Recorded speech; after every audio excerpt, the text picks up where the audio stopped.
भारत के लोकतांत्रिक इतिहास में कुछ नाम ऐसे दर्ज हैं जो सिर्फ सत्ता की राजनीति से नहीं बल्कि समाज के सबसे वंचित वर्ग को उनके सामाजिक सम्मान का अधिकार दिलाने की लड़ाई से पहचाने जाते हैं। ऐसे ही एक महानायक थे बिंदेश्वरी प्रसाद मंडल, बिहार के 7वें मुख्यमंत्री और मंडल आयोग के जनक। यह कहानी है उनके जीवन संघर्ष और उस फैसले की जिसने भारतीय राजनीति की दिशा बदल दी। नमस्कार दोस्तों, मैं अनंत कुमार एक बार फिर से आप लोगों के सम्मुख उपस्थित हूँ आपके अपने YouTube चैनल अनंत वर्ल्ड NBT के साथ।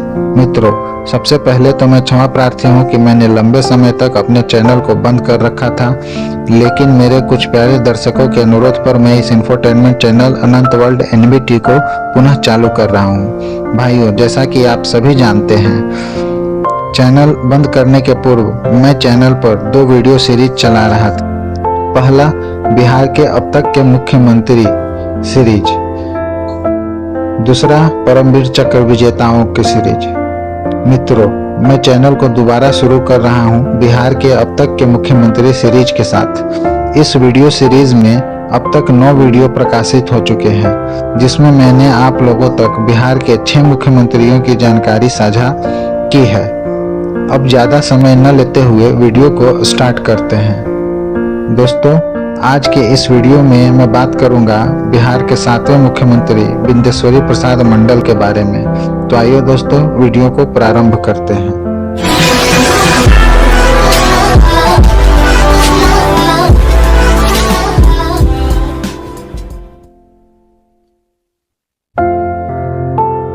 पच्चीस अगस्त 1918 को बिहार के मधेपुरा जिला के एक छोटे से गांव मुरहो में रामजी मंडल नामक एक छोटे से गरीब किसान के घर बिंदेश्वरी प्रसाद मंडल का जन्म हुआ। अंग्रेजी सरकार की गुलामी, भूखमरी के स्तर तक की गरीबी, घोर जातिगत भेदभाव और तत्कालीन ग्रामीण जीवन की असीम कठिनाइयां, यह सब अनुभव उनके बचपन के साथी रहे। गांव की पिछड़ी जाति की गंदी गलियों में खेलते बढ़ते बालक बिंदेश्वरी ने देखा, कुछ बच्चे स्कूल जाते हैं, पुस्तकों से खेलते हैं, वहीं बाकी बच्चे या तो खेतों में बैल हाँकते हैं या मजदूरी करते हैं। बाल्य अवस्था में सामाजिक संरचना की ये विषमता और जातीय भेदभाव की कुरूपता उनके मन को झकझोरने लगी। इन्हीं अनुभवों ने उनके बालक मन में ही एक सवाल गढ़ दिया, क्यों समाज का एक हिस्सा संपन्न और सुखी है और उसी समाज का दूसरा हिस्सा सभी प्रकार के सुखों से वंचित क्यों है। आइए दोस्तों, अब हम बात करते हैं बिंदेश्वरी प्रसाद मंडल के शिक्षा पाने में उन्हें जिन संघर्षों का सामना करना पड़ा। देश गुलाम था, सवर्ण लोग अपनी ऊंची जात के नाम पर कथित रूप से गौरवान्वित थे, पिछड़े और छोटी जाति के लोग शिक्षा से बहुत दूर थे। परंतु बालक बिंदेश्वरी अपने छोटे से उम्र में ही यह बात समझ गया था कि यदि सामाजिक समानता को कायम करना है तो शिक्षा को ही सीढ़ी बनानी पड़ेगी। गांव के पगडंडियों से होते हुए एक बालक हर सुबह पूर्ण उत्साह के साथ स्कूल पहुंचता और लगन से पढ़ाई करता था। उस वक्त यह किसी को नहीं पता था कि आने वाले भविष्य में पूरा भारत इस बालक को मंडल जी के नाम से संबोधित करेगा। बिंदेश्वरी प्रसाद मंडल की शिक्षा की शुरुआत गांव के ही प्राथमिक विद्यालय से हुई। यह वह दौर था जब ग्रामीण इलाकों में शिक्षा ग्रहण करना आसान नहीं था। घर की आर्थिक स्थिति बहुत खराब थी, ऊपर से वे सामाजिक स्तर पर निचली जाति वर्ग से थे, अतः विद्यालय में भी उन्हें इस जातीय भेदभाव का सामना करना पड़ा। घर की आर्थिक स्थिति कमजोर होने के कारण उनके ऊपर खेती से संबंधित कार्यों की भी जिम्मेदारी थी, परंतु उन्होंने सफलतापूर्वक पढ़ाई और घरेलू जिम्मेदारियों में सामंजस्य स्थापित किया। वे बहुत कम उम्र में ही यह समझ गए थे कि ज्ञान ही वो सबसे मजबूत स्तंभ है जो उन्हें और उनके वंचित समाज को सामाजिक स्तर पर सम्मान दिलवा सकता है। वे छोटी उम्र में ही भली भांति समझ गए थे कि ज्ञान के बल से ही वे पिछड़े वर्ग के लिए सामाजिक न्याय की लड़ाई लड़ सकते हैं। किशोरावस्था में उन्होंने समाज में व्याप्त जातीय भेदभाव और असमानता को गहराई से महसूस किया, और इसी असमानता और भेदभाव के क्रूर नीति ने उन्हें राजनीति की तरफ आकर्षित किया। केवल प्राथमिक शिक्षा प्राप्त करने के लिए उन्हें जितनी कठिनाइयों और संघर्षों का सामना करना पड़ा, उन्हें यह समझने में देरी नहीं लगी कि उच्च शिक्षा प्राप्त करने के लिए हर प्राथमिक शैक्षणिक विषय में अव्वल होना पड़ेगा। अतः उन्होंने खेती के साथ साथ पढ़ाई में भी अपनी सारी ऊर्जा झोंक दी। बिंदेश्वरी प्रसाद मंडल के अंदर ज्ञान प्राप्त करने की अबुझ प्यास थी। जहां एक और अन्य बच्चे खेल कूद में व्यस्त रहते, वहीं बिंदेश्वरी अपनी पुरानी पुस्तकों के पन्नों में विलीन रहते थे। कक्षा के कोने में अपने पुस्तकों में खोया यह किशोर बालक अपने भीतर एक अलग सोच विकसित कर रहा था, सामाजिक न्याय के लिए कुछ विशेष कर गुजरने की सोच। शिक्षा पाने की उनकी लगन को देखकर जातीय भेदभाव रखने वाले शिक्षक भी यह समझ गए थे कि यह बालक जीवन में एक बहुत ही बड़ा मुकाम हासिल करेगा। ज्ञान प्राप्ति की उनकी निष्ठा और अत्यधिक लगन ने अपना रंग दिखाया, और वे शिक्षक जो उन्हें पिछड़े वर्ग के होने के कारण उपेक्षित नजरों से देखते थे, वे भी अब उनके प्रशंसक बन गए और पढ़ाई में उनकी मदद करने लगे। अब बिंदेश्वरी किशोर हो चले थे और ग्रामीण समस्याओं में रुचि लेने लगे थे। वे ग्राम सभा की बैठकों में जाने लगे। हालांकि उपेक्षित वर्ग से होने के कारण उन्हें एक कोने में खड़े होने की ही अनुमति मिल पाती थी, पर वे पीछे नहीं हटे और चुपचाप एक कोने में खड़े होकर ग्रामीण सभाओं की बातें चुपचाप सुनते रहते थे। उन्होंने अपने पिछड़े वर्ग के बुजुर्गों से सामाजिक असमानता और जातीय भेदभाव के अत्याचार से भरी कहानियां सुनी, और उनके मन में प्रश्न उभरने लगे। आखिर समाज में यह असमानता क्यों है? क्यों कुछ लोग हमेशा दबे कुचले रहते हैं?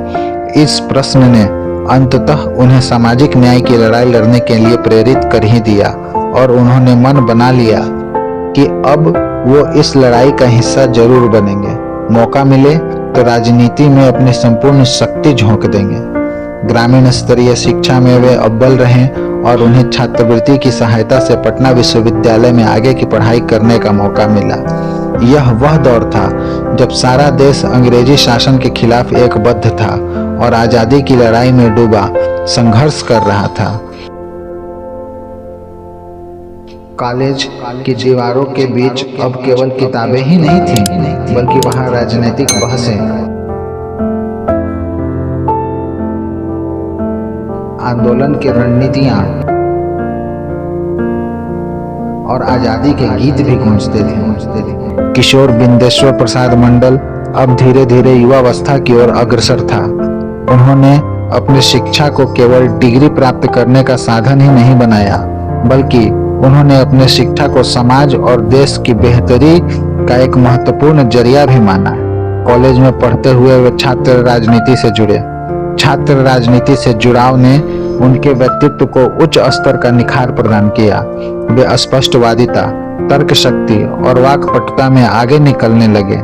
छात्र नेता के रूप में उन्हें भाषण देने और तर्क करने के मौके मिलने लगे, और वे इन गतिविधियों के द्वारा एक अच्छे वक्ता और नैतिक तार्किक नेता के रूप में भी उभरने लगे। युवावस्था तक पहुंचते पहुंचते बिंदेश्वरी ये भली भांति समझ चुके थे कि उनके जीवन का लक्ष्य केवल नौकरी पाना नहीं, बल्कि सामाजिक न्याय और जातीय भेदभाव के लिए काम करते हुए अपना सर्वस्व जीवन समर्पित करना है। भारत अब स्वतंत्रता की लड़ाई में अपने चरम पर था। ये वो दौर था जब हर एक जागरूक भारतीय युवा स्वतंत्रता संग्राम की इस संघर्षपूर्ण लड़ाई में अपनी आहुति देने को ललायित था। यही वो समय था जब बिंदेश्वरी प्रसाद मंडल ने महसूस किया कि राजनीतिक सक्रियता ही बदलाव की सबसे बड़ी ताकत है। शिक्षा ने उन्हें ज्ञान दिया, लेकिन युवावस्था ने उन्हें लक्ष्य दिया, और यही लक्ष्य उन्हें स्नेह उस राह पर ले गया जहां वे समाज के सबसे बड़े बदलाव के वाहक बने।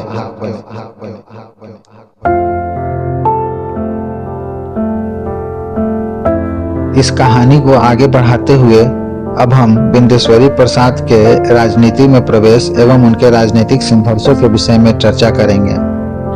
भारतीय स्वतंत्रता संग्राम के दिनों में मंडल जी का झुकाव कांग्रेस की ओर हुआ।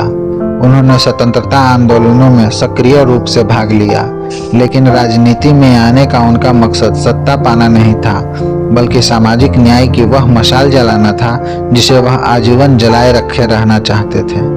तो आइए मेरे प्यारे दर्शकों, अब हम उनके राजनीतिक जीवन में प्रवेश एवं उनके राजनीतिक संघर्ष पर एक गहरी दृष्टि डालते हैं। हम बात कर रहे हैं उस दौर की जब भारत दासता की जंजीर में जकड़ा हुआ था। अंग्रेजी शासन न सिर्फ भारतीय राजनीति का दमन कर रही थी, बल्कि वह आम जनता के रग रग से शोषण का रस भी खींच रही थी। गरीब किसान, भूखे मजदूर, दबे कुचले पिछड़ा वर्ग ही नहीं वरन लगभग भारतीय समाज के समस्त पिछड़े लोगों के लिए यह शासन यातना और अत्याचार की पराकाष्ठा थी। बिंदेश्वरी प्रसाद मंडल अपने युवावस्था की ओर बढ़े चले जा रहे थे और अपने चारों ओर अंग्रेजी शासन की क्रूर नीति और उनके अत्याचार से पीड़ित समाज को देख और समझ रहे थे। शासन के शोषण की यह वास्तविकता उनकी आंखों के सामने चल रही थी। खेती करने वाले किसानों की मेहनत का अनाज जबरन सरकारी गोदामों में भर दिया जाता था, जबकि गांव के गरीब परिवार 2 वक्त की रोटी को भी तरसते थे।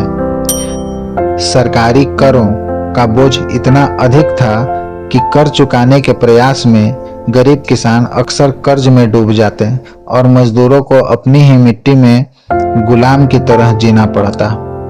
यहाँ से फिर जमींदारों का घिनौना खेल शुरू होता। दिए कर्ज की वसूली के लिए वे गरीब असहायों पर अत्याचार करते, उन्हें लाठियों से पीटते थे।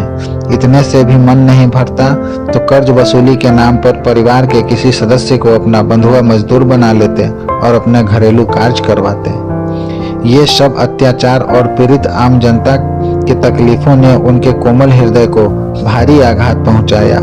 इन दृश्यों ने बिंदेश्वरी के हृदय पर गहरे घाव किए। उनके मन में यह प्रश्न उठा, क्या यही न्याय है? क्या यही वह सभ्यता है जिसका गर्व अंग्रेज करते हैं? यह प्रश्न बार बार उनके मन को टटोलता रहता। अपने गरीब भारतीय समाज पर अत्यधिक बलशाली अंग्रेजी शासन का अत्याचार एक पल उन्हें कमजोर कर देता, पर अगले ही पल वह खुद और अधिक मजबूती के साथ इन सब अत्याचारों के खिलाफ खड़ा पाते। उनका मन और अधिक तीव्रता से विरोध करने को ललायित हो उठता। इन्हीं दिनों कॉलेज के वातावरण में आजादी का जुनून चारों ओर छाने लगा था।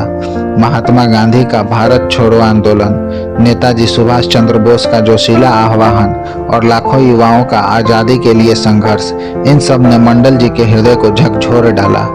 यही वह समय था जब बिंदेश्वरी प्रसाद मंडल की आत्मा ने हुंकार भरी, वे केवल दर्शक बनकर नहीं रहेंगे।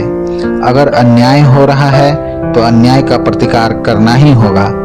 अब नवयुवक बिंदेश्वरी धीरे धीरे राजनीतिक सक्रियता की ओर बढ़ने लगे।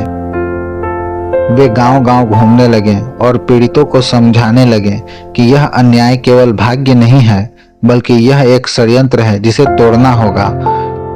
उनकी यह कोशिश धीरे धीरे अपना रंग दिखाने लगी और वे राजनीतिक पथ पर आगे बढ़ने लगे। यह पथ आसान नहीं था। अंग्रेजों की कठोर दमनकारी नीति ही केवल एक उनके पथ के कांटे नहीं थे, बल्कि समाज की जकड़न, जाति व्यवस्था और सामाजिक असमानता, इन सभी चीजों से भी उन्हें लड़ना और संघर्ष करना था। अंग्रेज सरकार को ऐसे युवा बिल्कुल पसंद नहीं आते थे जो समाज को जागरूक करने की राह पर चलते थे। बिंदेश्वरी प्रसाद मंडल को भी कई बार गिरफ्तार किया गया, यातनाएं दी गईं, उनके आंदोलनों को दबाया गया, लेकिन अंग्रेजी सरकार द्वारा दी गई हर यातना, हर लाठीचार्ज, हर कैद ने उनके इरादे और अधिक मजबूती किए, उनके संघर्ष के संकल्प को और बलशाली बनाया। दर्द ने उन्हें तोड़ा नहीं, बल्कि उनके संकल्प को और अधिक मजबूती से गढ़ दिया। संघर्षों की उस भट्ठी में ही पककर एक ऐसा नेता तैयार हुआ जिसने आने वाले समय में भारत के सबसे वंचित वर्गों की तकदीर बदल दी। कई वर्षों के लंबे संघर्ष और उतार चढ़ाव के बाद सन 1977 में वे बिहार के 7वें मुख्यमंत्री के रूप में पदासीन हुए। मुख्यमंत्री की कुर्सी उनके लिए किसी महत्वाकांक्षा की पूर्ति नहीं थी, बल्कि एक बहुत ही बड़े मिशन की मात्र एक शुरुआत थी। उनके लिए असली राजनीति थी गरीबों, पिछड़ों और शोषित वर्गों को न्याय का अवसर दिलाना। आइए अब हम बिंदेश्वरी प्रसाद मंडल के एक साधारण सामाजिक नेता से मुख्यमंत्री बनने तक के सफर की ओर चलते हैं और इस बारे में बात करते हैं। लगभग 200 वर्षों तक के लंबे समय की अंग्रेजी शासन के अत्याचारी दासता से आखिरकार भारत को मुक्ति मिली। स्वतंत्रता संग्राम के इस लंबे संघर्ष में लाखों लोगों ने अपने जीवन की आहुति दी, असहनीय पीड़ा का वहन किया और आखिर में 15 अगस्त 1947 को भारत के स्वतंत्रता की घोषणा हुई। आज़ादी के बाद भारत ने लोकतंत्र का रास्ता चुना। चुनावी प्रक्रिया द्वारा भारत के प्रथम प्रधानमंत्री के रूप में जवाहरलाल नेहरू और बिहार के प्रथम मुख्यमंत्री के रूप में बिहार के श्री कृष्ण सिंह ने शपथ ग्रहण किया और पदासीन हुए। प्रथम मुख्यमंत्री कृष्ण सिंह के कार्यकाल में बिहार अभूतपूर्व रूप से तीव्र गति से विकास पथ पर आगे बढ़ा, परंतु कृष्ण सिंह के स्वर्गवास के बाद बिहार ने अपनी राजनीतिक स्थिरता खो दी। बिहार की राजनीतिक उथल पुथल के कारण यहाँ राजनीतिक स्थिरता नाम की कोई चीज बची ही नहीं।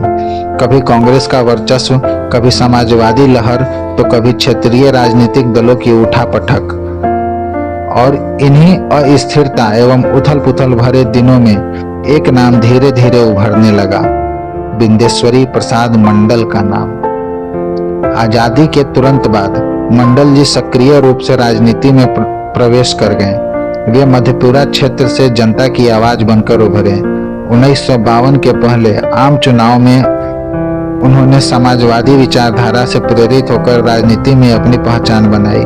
उनकी साफ सुथरी छवि, उच्च कोटि की वाक्पटुता और वंचित वर्गों के लिए किए जा रहे कार्यों ने उन्हें जनता के बीच लोकप्रिय नेता का चेहरा बना दिया। मंडल जी हमेशा अपने चुनावी क्षेत्र के बीच रहते। वे सत्ता की चमक दमक से दूर सीधे गांव-गांव जाकर लोगों की समस्याएं सुनते और समस्याओं का समाधान ढूंढते रहते।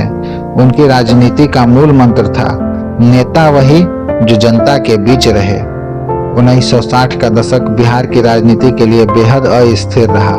कांग्रेस के भीतर गुटबाजी, समाजवादी नेताओं का उदय, राजनीतिक असंतोष और राजनेताओं के निजी स्वार्थ ने बिहार को लगातार अस्थिर सरकारों की ओर धकेला।